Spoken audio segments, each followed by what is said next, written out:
नियम हमेशा कड़वा होता है पर वो शरीर के लिए बहुत लाभदायक होता है, तो वही सिस्टम है सीपीजोशी साहब का। लेकिन वो एक गुरु हैं और वो गुरु बने रहेंगे। उनकी हर बात में एक अपनत्व है और उनसे शिक्षा ग्रहण करने का मन होता है। ये धारणा क्यों है कि सीपी जोशी साहब नाथद्वारा के लिए देखते हैं, राजसमंद का नहीं देखते हैं लोग? तो कार्यकर्ता कुछ भी सोचे, खरी बात कहते हैं वो बुरा लगता है। लेकिन वो स्पष्टवादी नेता है, जो काम होता है वो क्लियर बोलते हैं मुंह पे कि होगा, जो काम नहीं होता वो बोलते नहीं होगा।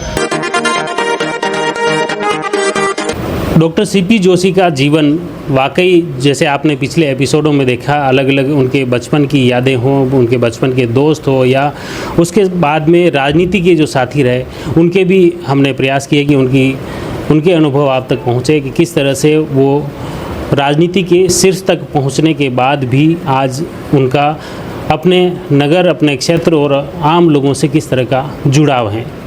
इसी के तहत राजसमंद के युवा नेता और कांग्रेस के कार्यकारी जिलाध्यक्ष रेलमुगरा के प्रधान आदित्य प्रताप सिंह जी हमारे साथ में हैं। उनसे जानते हैं कि उनका जुड़ाव कब से हुआ, कैसे वो देखते हैं, उनका अनुभव क्या कहता है। सीपी जोशी का जन्मदिन है आज। आप सबसे पहले कब याद है कि आप सीपी जोशी के बारे में सुना या मिले? मेरी ग्रैंडफादर एमएलए रहे हैं, तो सीपी जोशी साहब के साथ में उन्होंने भी काम किया 98 वाले जो अशोक गहलोत की जो सरकार थी उसमें। तो सीपी जोशी साहब के बारे में तो हर एक युवा जानता है और हम तब से सीपी जोशी साहब को जान रहे हैं, तब से जब मुझे समझ में आने लगा है तब से सीपी जोशी साहब के बारे में सुनना, उनको देखना, उनको महसूस करना का काम हम लोग सब युवा ने उस टाइम से किया है। जैसे अभी उसके बाद आप जैसे ही प्रधान बने और अभी आपको तो एक बड़ी जिम्मेदारी भी मिली जिले की कार्यकारी जिलाध्यक्ष के तौर पर, इस दौरान जो आप काफ़ी व्यक्तिगत तौर पर आपका सीधा जुड़ाव भी रहा, तो इस दौरान क्या अनुभव रहा? जब पंचायत समिति का चुनाव लड़ने का अवसर मिला और जब आप अच्छे से जानते हैं रेलमुगरा 2 विधानसभा के अंदर आती है, नाथद्वारा और राजसमंद विधानसभा। 15 पंचायतें इधर आती है और 14 पंचायतें नाथद्वारा विधानसभा की आती है। तो निश्चित रूप से सीपी जोशी साहब का आशीर्वाद रहा और पंचायत समिति सदस्यों ने सबकी सलाह मिलकर जो प्रधान के रूप में अवसर दिया और सीपी जोशी साहब जैसे व्यक्तित्व के साथ मुझे काम करने का अवसर मिला, तो अपने आप को भाग्यशाली व्यक्ति मानता हूँ कि इतने बड़े नेता के साथ जो व्यक्ति 5 बार विधायक, कैबिनेट मंत्री, 11 स्टेट के इंचार्ज रह चुके हैं, ऐसे इंसान के साथ, ऐसे व्यक्ति के साथ काम करने का अवसर मिला, तो मैं अपने आप को भाग्यशाली व्यक्ति मानता हूँ। उनके मुख्य रूप से उनके व्यवहार को लेकर बातें होती हैं कि उनका थोड़ा स्वभाव कड़क है।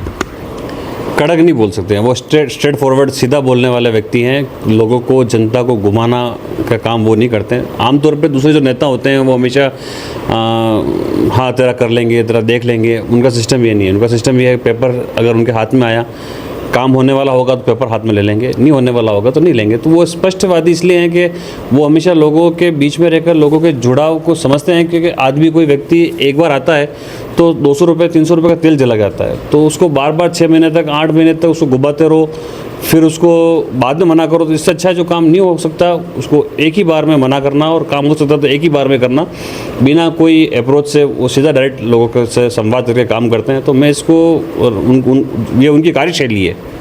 मतलब स्पष्टवादी आपके कहने का? बिल्कुल स्पष्टवादी आदमी है और स्पष्ट बोलते हैं, स्पष्ट के साथ उन्होंने राजनीति करी आज दिन तक। तो इसका कहीं न कहीं उनको खुद को या पार्टी को कहीं प्रभावित होता है इससे? नहीं, मुझे नहीं लगता, क्योंकि हो सकता है कि नियम हमेशा कड़वा होता है पर वो शरीर के लिए बहुत लाभदायक होता है, तो वही सिस्टम है सीपी जोशी साहब का। बीजेपी में पहले गुलाब चंद कटारिया जी को मानते थे कि ये 2 बड़े नेता, अब तो वो भी उन्होंने राज्यपाल चले गए, तो उसके बाद एक बड़ा चेहरा मेवाड़ के लिए वो है।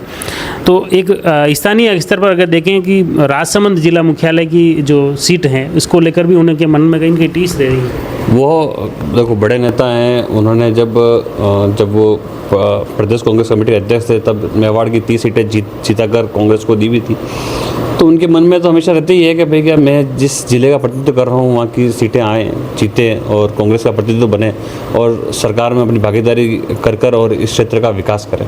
ये धारणा क्यों है कि सीपी जोशी साहब नाथद्वारा के लिए देखते हैं, राजसमंद का नहीं देखते हैं? लोगों में ये चर्चा है। देखिए, सबसे पहले देखो, विधायक उनको जनता नाथद्वारा का सुनती है, तो नाथद्वारा का विकास उनकी प्राथमिकता होती है कि नाथद्वारा का वो विकास करें। और और अगर बात रही राजसमंद की, तो अगर राजसमंद की अगर ऐसी धारणा उनकी होती तो आज मेवाड़ क्लब अगर बना हुआ है तो सीपी जोशी साहब की देन है। ये 4 लाइनें होकर गुजर रही है तो वो भी सीपी जोशी साहब की देन है। तो ऐसे अनेक काम हैं जो सीपी जोशी साहब ने इस राजसमंद के लिए किया। उन्होंने एक इंटरव्यू में आप जब उन्होंने सवाल पूछा था, उन्होंने उस टाइम भी कहा था कि अगर मैं राजसमंद का अगर इतनी सोचता तो मैं तो नाथद्वारा को जिला बना देता। पर उन्होंने कभी राजसमंद के लिए कभी गलत नहीं सोचा। राजसमंद को हमेशा उन्होंने अपना अंग समझा है। ये मुख्य रूप से अगर उनको विकास पुरुष के नाम से जानते हैं, मेवाड़ में उनकी बार बार जिक्र होता है कि नहीं सीपी जोशी विकास पुरुष है। पहले सुखाड़िया जी को भी यही कहा जाता था और अब कहीं न कहीं मेवाड़ में सीपी जोशी का नाम आता है। बिल्कुल है, क्योंकि सीपी जोशी साहब को प्रमोट करने में भी सुखाड़िया जी का बहुत बड़ा रोल रहा था। 29 साल की उम्र में उनको विधायक का टिकट देकर और उन्होंने अपनी मेहनत और दम के साथ विजय हासिल कर उस क्षेत्र का विकास काम भी किए। तो अनुरूप है कि भाई कि उन्होंने सुखाड़िया जी से भी बहुत कुछ सीखा है और इस क्षेत्र के भी जनता को कैसे लाभ दे पाएँ उसमें हमेशा अपना कार्य करते हैं। अब क्या लग रहा है आपको, जैसे अभी भी उनके स्वभाव में या उसको लेकर क्या चीज़ें ऐसी है जो न सिर्फ आप बल्कि आम लोगों को भी, आम राजनेताओं को सीखने की ज़रूरत है कि ये चीज़ उनमें काफ़ी यूनिक है? उनमें मतलब ऐसी क्या चीज़ नहीं है जो उनमें यूनिक नहीं है। उनमें हर एक चीज़ व्यापक तरीके से बोलना, स्पष्ट तरीके से बोलना, क्लियर बोलना, साफ सुथरा बोलना, तो ये हर आज के युवा को उनसे सीख लेनी चाहिए कि बिल्कुल स्पष्टवादिता से बोलना, ताकि एक बार हो सकता है को चोट लगे पर आगे आपको बहुत फ़ायदा देता है। आज अपन बागेरी को लेते हैं तो बागेरी के लिए राजसमंद और सब जगह बहुत विरोध हुआ था कि भैया ये पानी का स्रोत रोक रहे हैं या वहाँ में इशू आएगा, रेल में बहुत हुआ। आज अगर हम देखें तो बागेरी का सबसे ज़्यादा फ़ायदा आमेर तक जा रहा है। तो ये सीपी जोशी साहब की सोच थी। 4 लाइन का उनको पता था कि अगर यहाँ 4 लाइन बनेगी तो आवाजाही बहुत ज़्यादा होगी। वो हमेशा आगे दूरदर्शी सोच रख के कार्य करते हैं और जनता के हित में कार्य करने की बात करते हैं। मतलब जो आजकल अक्सर जो राजनीति में ये देखा जाता है कि कहीं पे भी गांव में जन सुनवाई हो या राजनेता जाते हैं तो ज़्यादातर सड़क नाली उस पर, लेकिन सीपी साहब का ये हर भाषण में बोलता है कि मैं नाली और सड़क बनाऊंगा, सरपंच क्या करेगा। ये चीज़ें वक्तव्य में आपको पता होगा कि जब कांग्रेस की गवर्नमेंट थी तब सांसद दिया कुमारी जी थे, तो सीपी जोशी साहब विधायक थे, विधानसभा अध्यक्ष भी थे। तो अपने हर भाषण में वो चीज़ बोलते थे कि सांसद का काम अलग होता है, विधायक का काम अलग होता है, सरपंच का काम अलग होता है, प्रधान का काम अलग होता है। तो सबका काम अलग अलग दिशा में बांटा हुआ है। इसलिए बांटा हुआ है ताकि पंचायत राज को मजबूत राजीव गांधी ने इसलिए किया था ताकि लोगों को फ़ायदा मिल सके। आगे लोगों से भी मैंने बातचीत की, उनके दोस्तों से बातचीत की, कभी आपने उनको हंसता हुआ या यूँ इस तरह से स्वभाव में देखा? हमेशा यूँ रहता है कठोर और कड़क स्वभाव। सीपी जोशी साहब जितने कड़क हैं उतने ही हरफन बोला कह सकते हैं, उस तरीके का। हंसी मजाक ही ठहाके लगे कि नहीं लगे? बिल्कुल ठहाके लगते हैं। जब उनके दोस्त वगैरह मिलते बैठते तब बिल्कुल ठहाके लगाते हैं। और इवन राजनीतिक दृष्टि से भी अगर उनके जो मित्र होते हैं उनसे जब मिलते हैं उनसे भी हंसी मजाक से करते हैं बात। उनकी जैसे जो पढ़ाई, उनके कैरियर की बातें कहीं तो उनकी काफ़ी जो अनुभव रहा है, आगे का क्या लगा? चुनाव लड़ेंगे कि नहीं लड़ेंगे उसको लेकर? देखो, हम तो कांग्रेस के सिपाही हैं और जनता तो चाहती है कि सीपी जोशी साहब दोबारा आए और चुनाव लड़े। ये निर्णय सीपी जोशी साहब का रहेगा और हमारी जनता किस तरीके से सीपी जोशी साहब पर जो इंतज़ार कर रही है तो वो निर्णय जनता और सीपी जोशी साहब लेंगे। पिछला जो ये अभी लास्ट जो चुनाव गया उसमें इतने काम करवाए उन्होंने, फिर हार के पीछे क्या कारण मानते हैं? बीजेपी ने 2-3 मुद्दों पर, कन्हैयालाल हत्याकांड को लेकर और प्लस अपने जो नाथद्वारा के अंदर देखें तो महाराणा मेवाड़ विश्वराज सिंह जी को चुनाव लड़ाकर जिस तरीके से उन्होंने सहानुभूति लेने का प्रयास किया, ये कुछ 2-3 कारण रहे जिससे हम अपन जीत हासिल नहीं कर पाए। पर जनता अच्छी तरह से जान रही है कि कितनी बड़ी गलती हुई, कितनी बड़ी भूल हुई है। तो निश्चित रूप से सीपी जोशी साहब आज भी जनता के लिए तत्पर नहीं होते हुए भी जनता के कार्य करने के लिए तत्पर है। आपको क्योंकि एक बड़ी जिम्मेदारी मिली है, अब यूथ को पार्टी से जोड़ने के लिए किस तरह से क्या प्रयास करेंगे, एक बड़ा उसको लेकर आप देखिए, रेल वगैरह के अंदर जब मुझे प्रधान बनाया था तो इसी कारण से बनाया था कि यूथ को जोड़ें। आप रेल वगैरह में देखा भी होगा, अक्सर कार्यक्रम के अंदर आप आए भी होंगे तो वहाँ पे यूथ को जोड़ने का कार्य हमने किया है। और स्वाभाविक रूप से पार्टी के अंदर जो आज अब जिम्मेदारी मिली है तो निश्चित रूप से यूथ का जो टेस्ट है मुझे अच्छी तरह से पता है और उनको साथ लेकर चलेंगे और नेतृत्व में उनकी भागीदारी निभाएंगे और पार्टी को मजबूत करेंगे। क्या चुनौतियां मानते हैं इसको लेकर? मैं तो कोई चुनौती नहीं मानता हूँ। कांग्रेस अपने आप में बहुत शक्तिशाली पार्टी है, बहुत मजबूत पार्टी है, और इसी पार्टी का कार्यकारी अध्यक्ष बनने मैं अपने को सौभाग्यशाली व्यक्ति मानता हूँ। आम युवाओं के लिए या आम जन के लिए सीपी जोशी का जीवन किस तरह से प्रेरणास्पद है? आप उन्होंने आज अगर देखें तो अपने कार्यकाल के अंदर हर चीज़, मतलब रोड से लगाकर स्कूल से लगाकर आज की तारीख के अंदर कोई भी एमएलए अब बातें कर रहे हैं स्कूल। जब आप साहब का कार्यकाल देखना, उन्होंने हमेशा शिक्षा पर जोर दिया। बिल्डिंगें बनाई तो सीपी साहब ने बनाई। आज आप भली बीजेपी के एमएलए कितने बन के बैठे हुए हैं, उन्होंने स्कूलों के लिए कोई कुछ नहीं किया। स्पोर्ट्स के लिए आप देखेंगे तो आपने हर पंचायत लेवल पर स्टेडियम बनाने के प्रयास किए हैं। तो युवा हो चाहे अपने बुजुर्ग हो, सबके लिए सीपी जोशी साहब ने अपने क्षेत्र के अंदर काम करने का पूरा प्रयास किया। बहुत बहुत धन्यवाद साहब।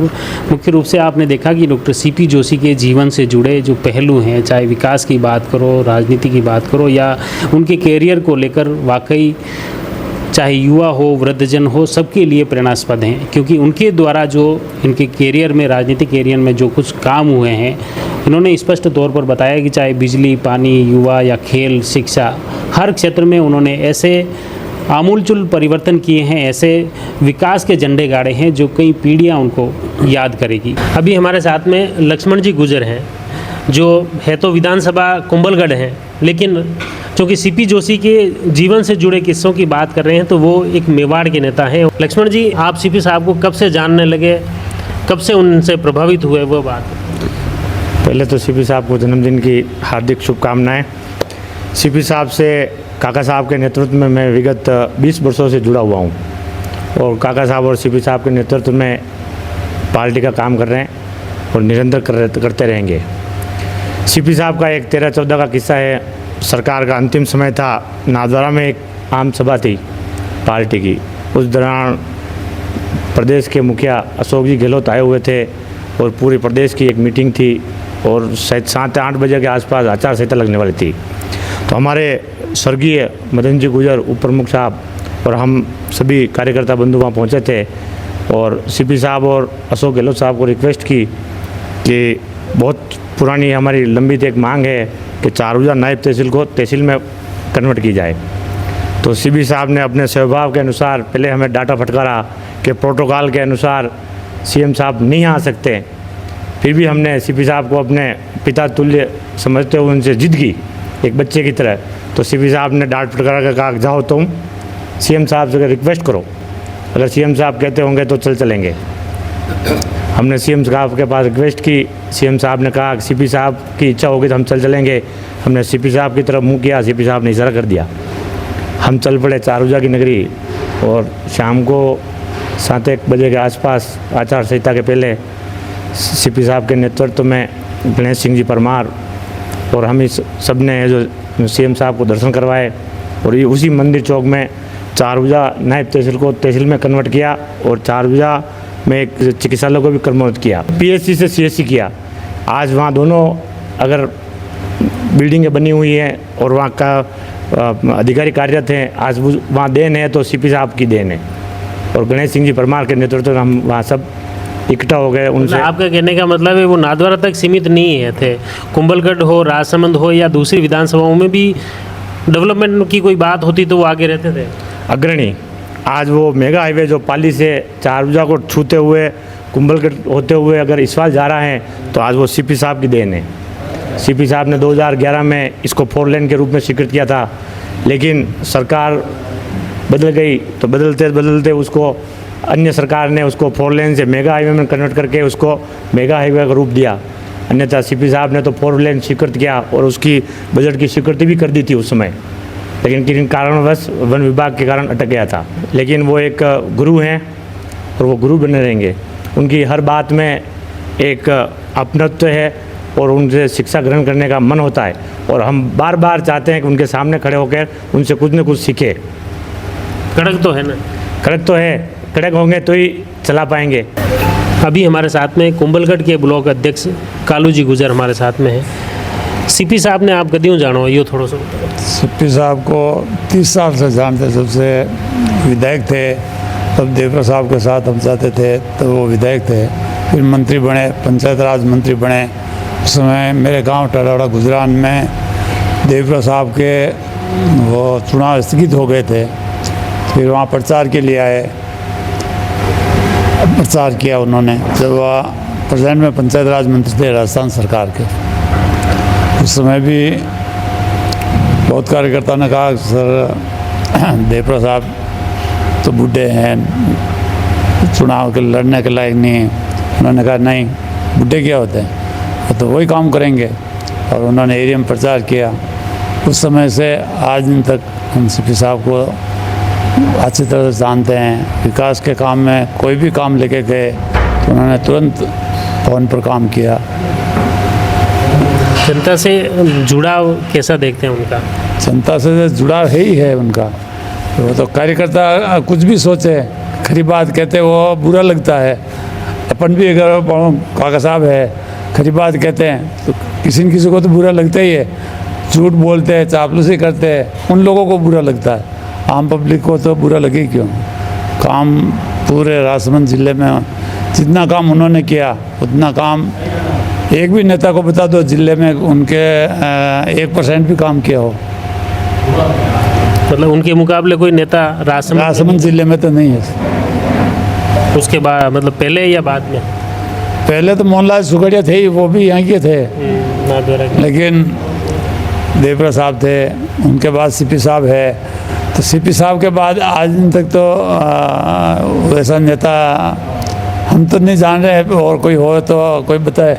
अभी हमारे साथ में ब्लॉक कांग्रेस खमनोर के अध्यक्ष केसर सिंह जी गौड़ हमारे साथ में हैं, उनसे जानते हैं आपने सीपी जोशी का नाम सबसे पहले कब सुना और कब उसके बाद व्यक्तिगत तौर पर आपने साथ में काम करने का मौका मिला?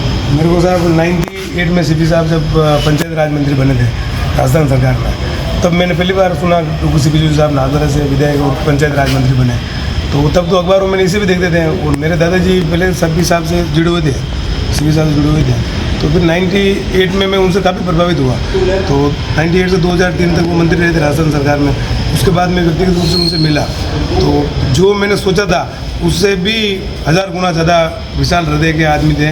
और सबसे बड़ी बात ये नागौर विधानसभा इस मेवाड़ में बताता हूँ आपको कि विकास के बारे में पहले विकास पुरुष के नाम से सुनते थे। जब उनसे मिला तो उनकी सोच ऐसी कल्पना थी कि आने वाले 50 सालों में जो विकास होते हैं वो विकास सीपी साहब ने इन कार्यकाल में किए।